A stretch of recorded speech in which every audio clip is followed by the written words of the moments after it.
Hello friends, कैसे हैं आप लोग। बहुत दिनों के बाद मुझे लगा कि क्लास 10th की फिर से वो पुस्तकों को पलटनी चाहिए और देखनी चाहिए।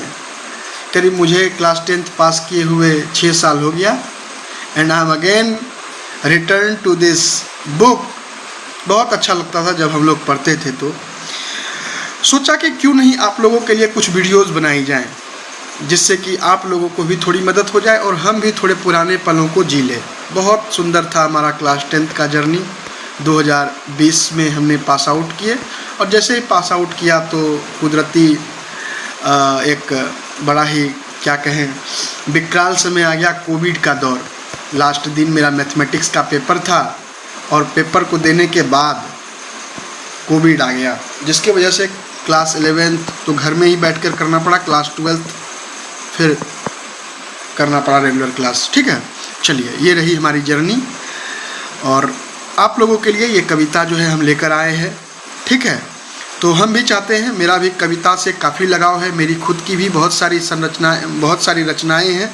मैं किसी अन्य वीडियो में ज़रूर उनको भी डिस्कस करूँगा। मैंने भी एक कविता संग्रह बनाया है जो कि मैंने खुद ने लिखा है। ठीक है, निराला जी की कविता बेहद ही सोचने युक्त होती है, बहुत सोचना पड़ता है। निराला जी की हो, महादेवी वर्मा जी की कहानियाँ हो, तमाम चीज़ों को जो है, ठीक है, पंथ, तो इन तमाम लोगों की कविताओं को सोचने की आवश्यकता होती है और एकदम दूरदृष्टि से इन सारी कविताएं होती हैं। सर्वप्रथम हम सूर्यकांत त्रिपाठी जी के जीवनी को डिस्कस करते हैं, क्योंकि बहुत बार एग्जामिनेशन में आ जाता है और फिर हम लोग तो एग्ज़ाम सेंट्रिक होकर के ही पढ़ते हैं। हमारा क्या विश्वास होता है एग्ज़ाम में अच्छा नंबर आए, भले ही एग्ज़ाम के बाद सब कुछ भूल जाएं। एग्ज़ाम ऐसे होगा भाई, आजकल आप लोग जैन अल्फ़ा हैं, थोड़ा भी गलती देखेंगे। Actually we are from Gen Z background guys. ठीक है, तो अब हम लोगों को ही देश आगे बढ़ाना है। तो खैर चलिए, सूर्यकांत त्रिपाठी निराला, उनका जन्म जो है 1899 में हुआ था। ठीक है, सूर्यकांत त्रिपाठी निराला हिंदी साहित्य के छायावाद युग के 4 प्रमुख स्तंभों में से महान कवि रहे, निबंधकार रहे, उपन्यासकार रहे, जिसको कि कहते हैं नोवेल लिखना। ठीक है, निबंधकार मतलब ऐसे जो लिखते हैं। ठीक है, और कहानीकार में हिस्टोरियन। ठीक है, उन्हें हिंदी काव्य जगत में महाप्राण और मुक्ति छंद का प्रवर्तक माना जाता है। ठीक है, और एक्चुअली छायावाद युग यदि बात करें आपको तो 1906 से लेकर के 36 तक, इस युग में क्या होता है कि जितने भी लोग कविता वगैरह लिखते हैं तो आप आसानी स्पष्ट तौर पर नहीं समझ सकते हैं उन कविताओं को, बहुत गहरा मीन होता है उनका। ठीक है, चलिए विवरण आपको हम दे देते हैं इनकी जानकारी जो है। जन्म जो है इनका 21 फरवरी 21 फ़ैब को, वैसे मेरा बर्थडे जो है वो 17 फ़ैब को होता है। ठीक है, तो 4 दिन और ऐड कर लेंगे तो इनका भी बर्थडे निकल जाएगा। ठीक है, 31 फरवरी 1899 को हुआ था, मतलब 1900 में 1 कम कर दीजिए और 21 में 4 जोड़ दीजिए। ठीक है, जन्म स्थान जो था इनका महिसादल राज्य। महिसादल राज्य कहाँ है भाई साहब, तो ये महिसादल राज्य जो है ये है आपका मेदिनीपुर पश्चिम बंगाल में। ठीक है, मेदिनीपुर पश्चिम बंगाल में।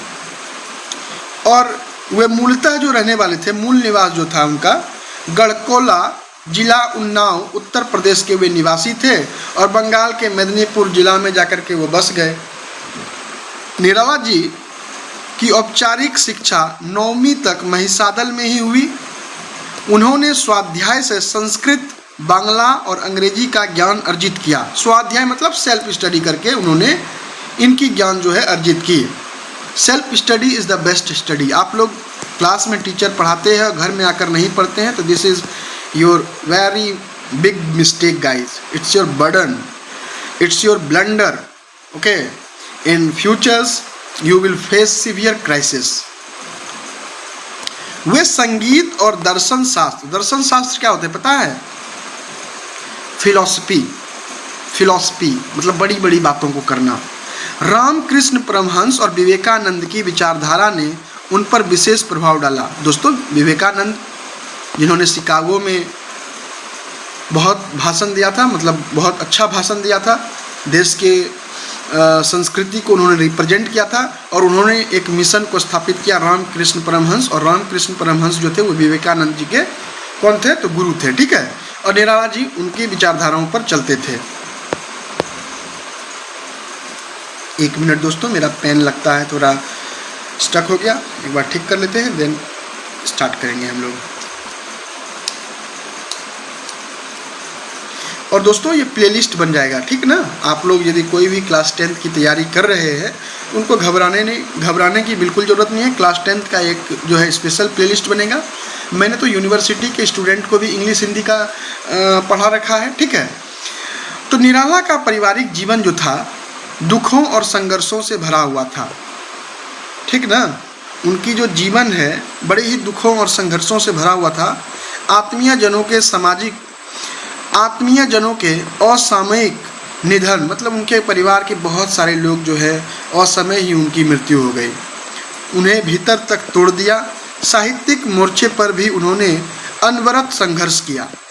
सन 1961 में उनका देहांत हो गया। उनकी प्रमुख काव्य रचनाएं हैं अनामिका, ठीक है, अनामिका, परिमल, गीतिका, कुकुरमुत्ता और नए पत्ते। ये जो हैं उनकी रचनाएं हैं, काव्य रचनाएं, ठीक है, प्रमुख काव्य रचनाएं।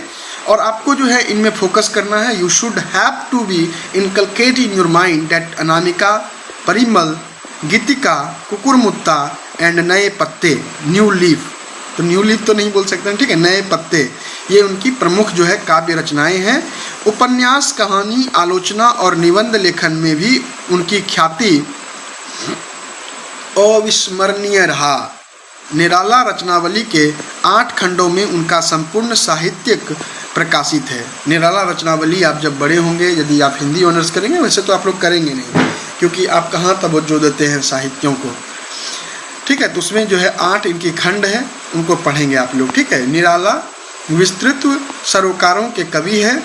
दार्शनिकता, विद्रोह, क्रांति, प्रेम की तरलता और प्रकृति का विराट तथा उदात्त चित्र उनकी रचनाओं में उपस्थित है। उनके विद्रोही स्वभाव ने कविता के भाव जगत और शिल्प जगत में नए प्रयोगों को संबद्ध किया। छायावादी रचनाकारों में उन्होंने सबसे पहले मुक्त छंद का प्रयोग किया। शोषित, उपेक्षित, पीड़ित और प्रताड़ित जन के प्रति उनकी कविता में वहाँ गहरी सहानुभूति का भाव मिलता है। वही शोषक वर्ग और सत्ता के प्रति प्रचंड प्रतिकार का भाव भी है। उत्साह, यह एक आवाहन गीत है जो बादल को संबोधित है। आवाहन करना मतलब कि उनको आवाज़ देना, उनको बुलाना, ठीक है, आवाहन करना। बादल निराला का प्रिय विषय है। कविता में बादल एक तरफ पीड़ित प्यासे जन की आकांक्षा को पूरा करने वाला है तो दूसरी तरफ वही बादल नई कल्पनाओं और नए अंकुर के लिए विध्वंस, विप्लव और क्रांति चेतना को संभव करने वाला है। कवि जीवन को व्यापक और समग्र दृष्टि से देखता है।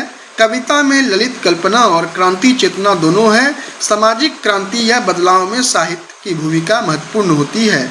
निराला इसे नवजीवन और नूतन कविता के संदर्भों में देखते हैं। और दूसरा है अट नहीं रही है। यह कविता फाल्गुन की मादकता को प्रकट करती है। कवि फागुन की सर्वव्यापक सुंदरता को, फागुन मतलब जब आप होली मनाते हैं ना, तो वही है, उसको फाल्गुनी पूर्णिमा कहते हैं। इट मीन्स कि पूरा मंथ बीत जाने के बाद पूर्णिमासी होता है और उसी दिन होलिका दहन होता है और जो है होली मनाया जाता है, ठीक है। उन अनेक संदर्भों में देखता है। जब मन प्रसन्न हो तो हर तरफ फागुन की ही सौंदर्य और उल्लास दिखाई देता है। मतलब जो देवर और भाभी का कॉन्सेप्ट है फाल्गुन मास में, तो बूढ़ा भी देवर हो तो वो जवान हो जाता है फागुन मास में, और भाभी बूढ़ी भी हो तो जवान हो जाती है। ये सुंदरता है फागुन मास का। तो फागुन पर फाल्गुनी ब्यार चली, झूम कर पुकार चली, धरती पर रंगों की पालकी उतारो।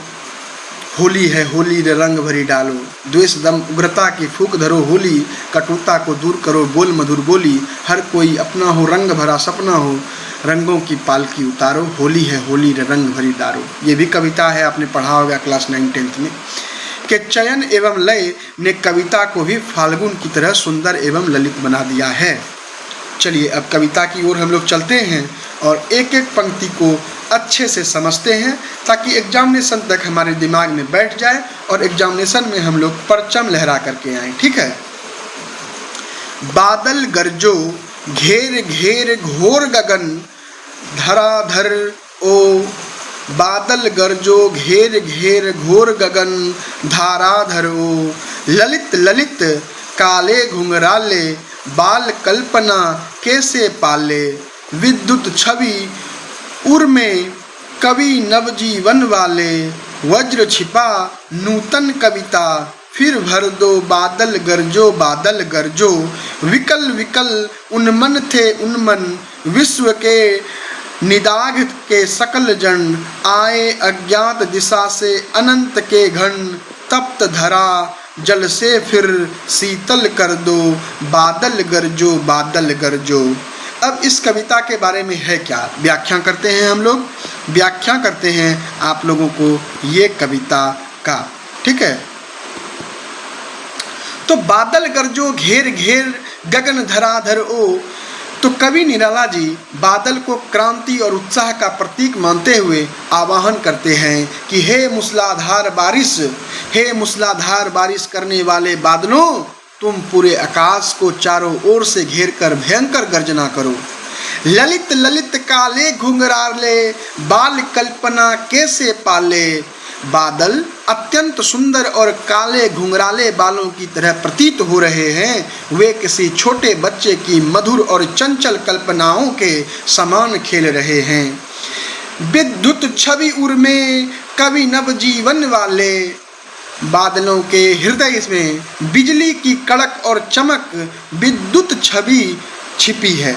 आप लोग देखते हैं बादल में थंडर स्टॉर्मिंग होती है, थंडर आवाज करता है ना, तो वही तो क्या है कि विद्युत छवि उर वाले कवि नवजीवन वाले, बादल के हृदय उर में, हृदय मतलब उर होता है, उर मतलब हृदय होता है, में बिजली की कड़क और चमक विद्युत छवि छिपी है।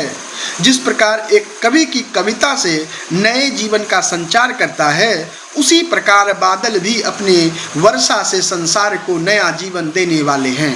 देखते होंगे कि बारिश जब होती है तो छोटे छोटे घास पनपते हैं और घास के साथ साथ बहुत बड़े बड़े वृक्ष और भी आपके खाने पीने की फसलें, तमाम चीज़ें जो हैं उगती हैं, उसको एक नया जो है उत्साह मिलता है।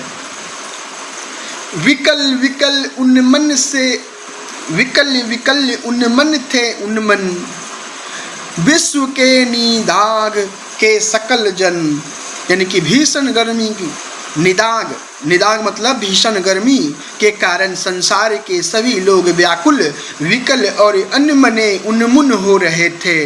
अनमने अर्थात उन्मुन हो रहे थे, उनका मन कहीं नहीं लग रहा था। यही व्याख्या है। मतलब विकल विकल उन्मन थे उन्मन विश्व के निदाघ के सकल जन, पूरे विश्व के लोग बारिश नहीं होने के कारण बहुत ही व्याकुल थे। आए अज्ञात दिशा से अनंत के घन, तप्त धरा जल से फिर शीतल कर दो बादल गरजो। अब इसमें क्या है कि ऐसे में आकाश की किस अज्ञात दिशा से अनगणित अर्थात अनंत इन्फिनिटी बादल आ पहुँचे। कवि प्रार्थना करते हैं कि हे बादलों, अपनी वर्षा से इस तपती हुई धरती को शीतल कर दो और शांति प्रदान करो। शीतल कर दो बादल गरजो, बादल से ये विनती कर रहे हैं कवि कि बादल गरजो और इस तपती हुई धरती को शीतल कर दो, ठंडक पहुंचाओ। अब दूसरा छंद है, दूसरा कविता है अट नहीं रही है, ये फाल्गुन की सुंदरता पर है। अट नहीं रही है आभा फागुन की तन, सट नहीं रही है। अट नहीं रही है आभा फागुन की तन, सट नहीं रही है। कहीं सांस लेते हो घर घर भर देते हो, उड़ने को नभ में तुम पर पर कर देते हो। आँख हटाता हूँ तो हट नहीं रही है, पत्तों से लदी डाल, कहीं हरी कहीं लाल, कहीं पड़ी है उर में मंद गंध पुष्पमाल, पाट पाट शोभाश्री पट नहीं रही है। चलिए इस कविता को भी अब व्याख्या कर देते हैं। अट नहीं रही है आभा फागुन की तन सट नहीं रही है। इसका अर्थ है, कवि कहते हैं कि फागुन माह की प्राकृतिक सौंदर्यता इतनी अधिक है कि वह प्रकृति और मानव शरीर में समा नहीं पा रही है। समा नहीं पा रही है, अटना मतलब समाना, उसके अंदर समा जाना, उसके अंदर निहित होना। ठीक है, तो अट नहीं रही है आभा फागुन की तन सट नहीं रही है, यानी फागुन माह की प्राकृतिक सौंदर्यता इतनी अधिक है कि वह प्रकृति और मानव शरीर में समा नहीं पा रही है। फागुन की कांति और चमक चारों ओर छलक रही है। कहीं सांस लेते हो घर घर भर देते हो। जब फागुन में सुगंधित हवाएं चलती है तो ऐसा लगता है मानो फागुन स्वयं सांस ले रहा हो और उनकी सुगंध से हर घर महक उठा हो।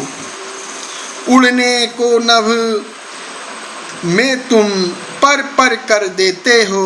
उड़ने को नभ में तुम पर पर कर देते हो, अर्थात फाल्गुन का खुशनुमा माहौल मन में इतनी रंग और उत्साह भर देता है कि लगता है मन आंख फैलाकर खुले आकाश में उड़ने के लिए आतुर है। आंख हटाता हूँ तो हट नहीं रही है।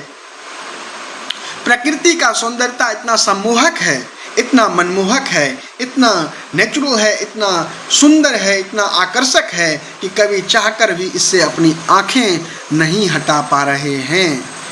पत्तों से लदी डाल कहीं डरी कहीं हरी कहीं लाल। पत्तों से लदी डाल कहीं हरी कहीं लाल, अर्थात व्याख्या करते हैं कि वसंत ऋतु में पेड़ों की डालियां नए पत्तों से लद गई है। कहीं वे हरे रंग की दिखाई दे रही है तो कहीं लाल कोमल कांपलों से ढकी है। कहीं पड़ी है उर्मे मंद गंध पुष्पमाल। कहीं पड़ी है उर्मे मंद गंध पुष्पमाल। पेड़ों पर खिले भीनी भीनी सुगंध वाले फूलों को देखकर ऐसा लगता है मानो प्रकृति ने अपने गले अर्थात उर में मंद सुगंधित फूलों की माला पहन रखी हो। पाठ पाठ शोभाश्री, पाठ पाठ शोभाश्री, क्या तो पाठ पाठ शोभाश्री पट नहीं रही है, अर्थात जगह जगह, पाठ पाठ मतलब जगह जगह, जगह जगह, इसको ध्यान रखिए, ये जगह जगह जगह जगह सौंदर्य और वैभव इतना अधिक बिखरा हुआ है कि वह किसी की भी स्थान पर समा नहीं पा रही है, किसी भी स्थान पर सभा नहीं रही है, समा नहीं रही है, अट नहीं रही है।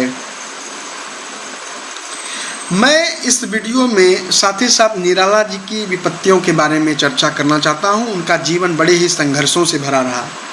मैं इनके बारे में ज़रूर ये चर्चाएं करूंगा। जिनको देखना हो तो वो लोग देख सकते हैं, नहीं तो फिर आप इतना तक ही कविता है, मैंने व्याख्या भी कर दिया, आप लोग जा सकते हैं। पारिवारिक विपत्तियाँ जो उनकी थी ना, बहुत संघर्षों में रहा, दुखों से भरा रहा। किशोर अवस्था में ही पत्नी मनोहरा देवी का निधन हो गया भाई। इसके बाद 1918 के स्पेनिश फ्लू महामारी में उनके पिता, चाचा और अन्य परिजन चल बसे। बाद में उनके नवविवाहित पुत्री सरोज का भी कम उम्र में निधन हो गया, जिसने उन्हें मानसिक और भावनात्मक रूप से झकझोर दिया। साहित्यिक यात्रा, पत्नी की प्रेरणा से उन्होंने हिंदी साहित्य की ओर रुख किया। उन्होंने समन्वय और मतवाला जैसी प्रसिद्ध पत्रिकाओं का संपादन किया। मतवाला के कारण ही उनका उपनाम निराला पड़ा। निराले हैं, भोले हैं, निराले हैं, मतवाला के कारण, जो उनकी स्वाभिमानी और अनूठे व्यक्तित्व को दर्शाता है। प्रमुख इनकी कविता संग्रह अनामिका मैंने बताया है, परिमल, गीतिका, कुकुरमुत्ता, नए पत्ते वाले, अर्चना। प्रसिद्ध लंबी कविताएं जो हैं राम की शक्ति पूजा, सरोज स्मृति, पुत्री के वियोग में लिखा गया हिंदी का श्रेष्ठ शोक गीत, ध्वनि, जीजी विसा और आशावाद से भरपूर है। और गद्य रचनाएं अप्सरा, अलका, प्रभावती, लीली, सखी, चतुरी, चमार, प्रबंध, पद्य, निबंध, मुक्त छंद का प्रयोग, यानी कि उन्होंने हिंदी कविता को शास्त्रीय छंद विधान के बंधनों से मुक्त किया, जिसे रबर छंद या केचुआ छंद भी कहा गया। उनकी रचनाओं में एक तरफ जहाँ छायावादी सौंदर्य और रहस्यवाद मिलता है, वहीं दूसरी तरफ कुकुरमुत्ता जैसी रचनाओं में प्रगतिवाद, चेतना, शोषित के प्रति सहानुभूति और व्यंग देखने को मिलता है। क्रांतिकारी एवं विद्रोही स्वर निराला जी ने सामाजिक कुरीतियों, विषमता और रूढ़ियों के खिलाफ खुलकर लिखा। दोस्तों, मेरे इतना ही है इस कविता का व्याख्या और ये कविता, और निराला जी के साहित्यिक साहित्यिक चीज़ों की बात करें तो बहुत लंबी बन जाएगी वीडियो। तो मेरे CBSE वाले दोस्तों, जितने भी क्लास 10th में हो, जिसका भी क्षितिज है, वो सभी इस चैनल को सब्सक्राइब कर लो भाई। और हम जो है लगातार कविता लेते आएंगे, और तुम लोगों को डिमांड करना है, तुम ऑर्डर करोगे, हम जो है उसको प्रेजेंट करेंगे, ठीक है। If you order me that please upload this video within 24 hour, I am promise you that I will fulfill your request. Okay, I will fulfill your request. Thank you so much guys. Have a nice day. पढ़ते रहो, और board आने वाला है fan में, अच्छा से performance करो, 91%, 95% लाओ, और अच्छे कॉलेज में एडमिशन कराओ और जीवन को बेहतर बनाओ। धन्यवाद।